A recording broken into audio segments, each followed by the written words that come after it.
Going to take a look at some more infused spirits today, and going to be having a look at rhubarb gin.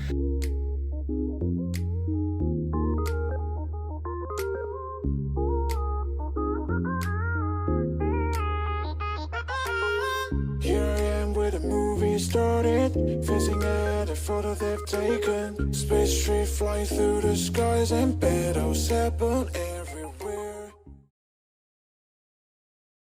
Rhubarb is one of those magical plants that gives so much yet really asks so little. It almost thrives on neglect.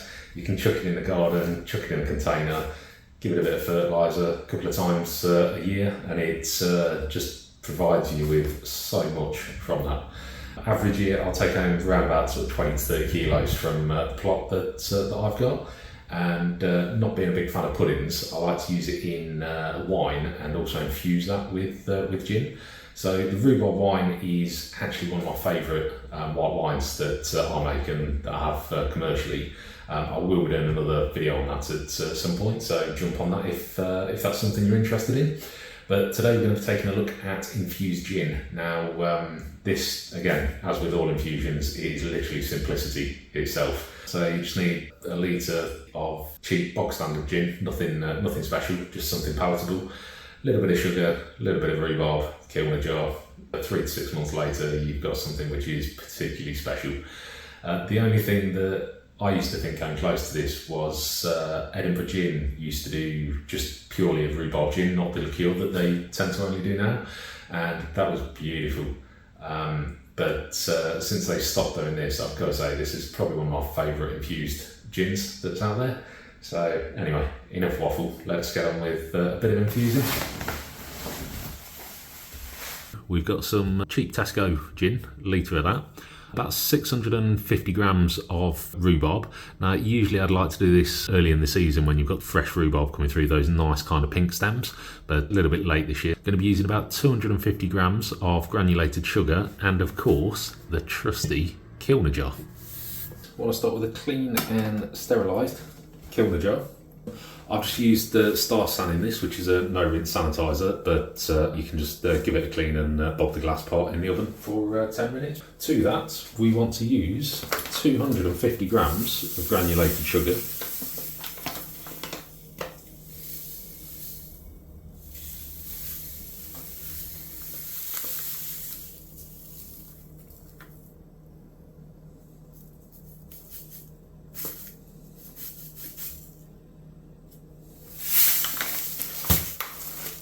,650 grams of rhubarb.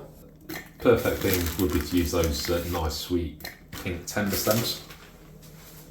The benefit to those is it also imparts like a beautiful pink hue on the actual drink itself, but I'm quite late in the year now, so just missed out on that this year. I'm using a 2 litre kilner jar here just to allow some kind of headroom. The last thing you want is to not have enough room for your spirit after you've got everything in there. To the concoction, just going to add some gin.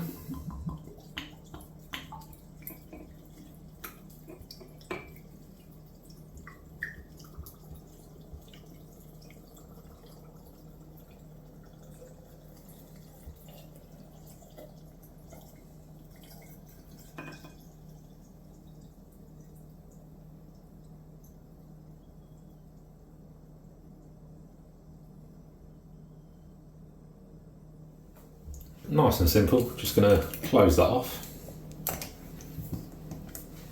and then give it a little shake.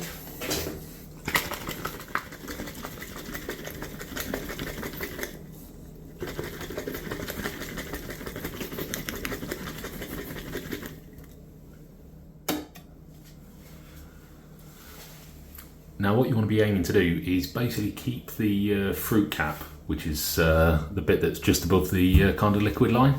You want to keep that moist at all times if you possibly can, and also want to be just kind of helping that sugar dissolve. Generally you want to be shaking it every, once a day if you can, once every few days, and just leave that for a few months just to soak out all that flavour from the actual rhubarb itself. Usually I'd do this with early season rhubarb and make a bucket batch, so generally around about sort of 5 litres or a gallon.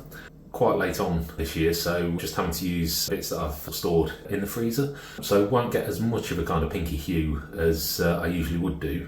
That's basically it, apart from a little bit of shaking. That's all we need to be doing on this bad boy for the moment.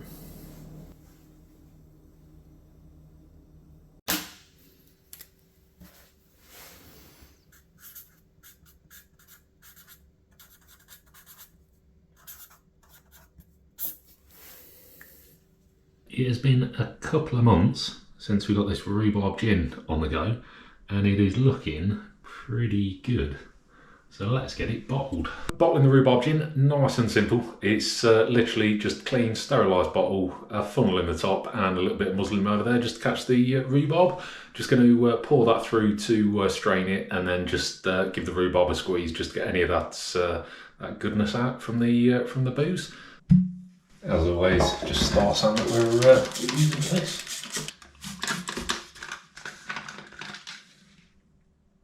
So obviously no rinse sanitizer, so just give it a quick swirl around.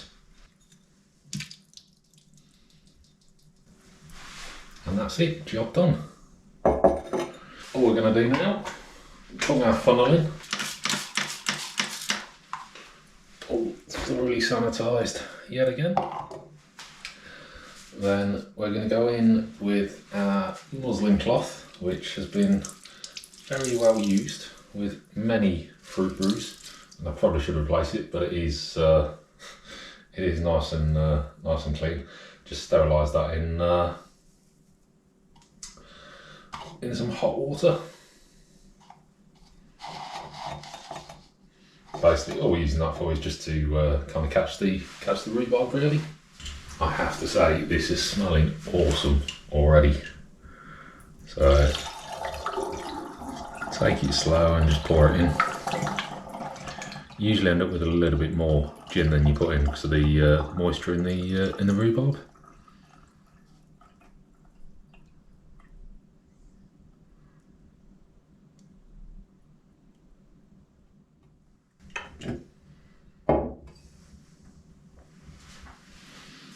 So again, just another cleaned and sanitised bottle. I'm just going to put this bad boy out of the way for a minute, and then in with the rest.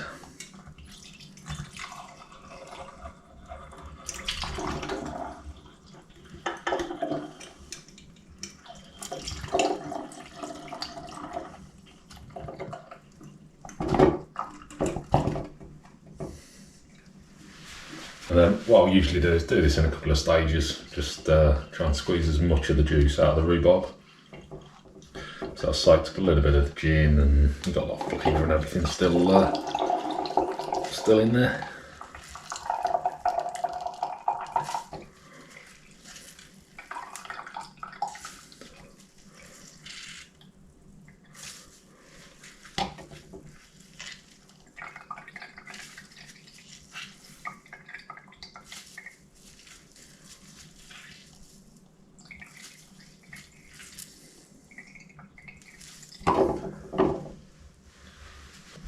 So the spent rhubarb that we squeezed all the juice out of is just destined for the compost heap. I have used that in kind of a crumble and stuff before, but to be honest, there's not that much moisture left in it, so it ends up being sort of quite dry, and I've tried rehydrating it, but it's not really worth it. So it's done its magic.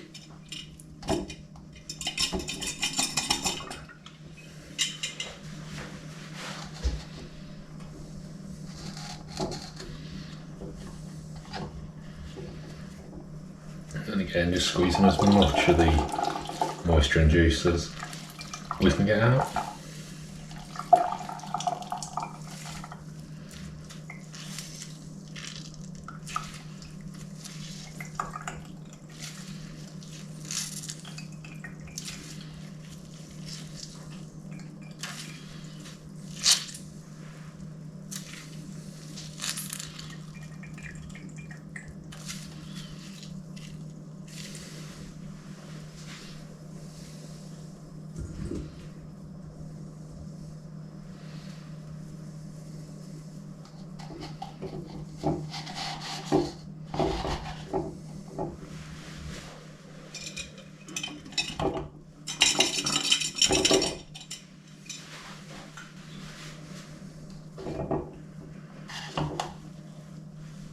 And finally onto the last one.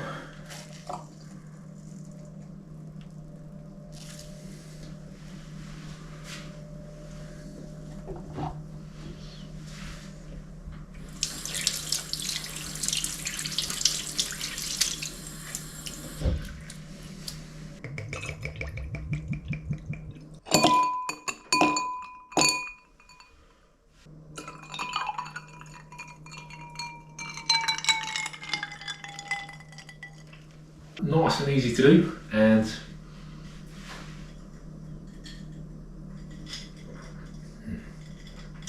that is one of the nicest rhubarb gins I've actually had. Very sweet, but it does get better with a little bit of age. So if you can put those away for sort of 3 to 6 months, that is a absolute stellar bit of booze. Enjoy.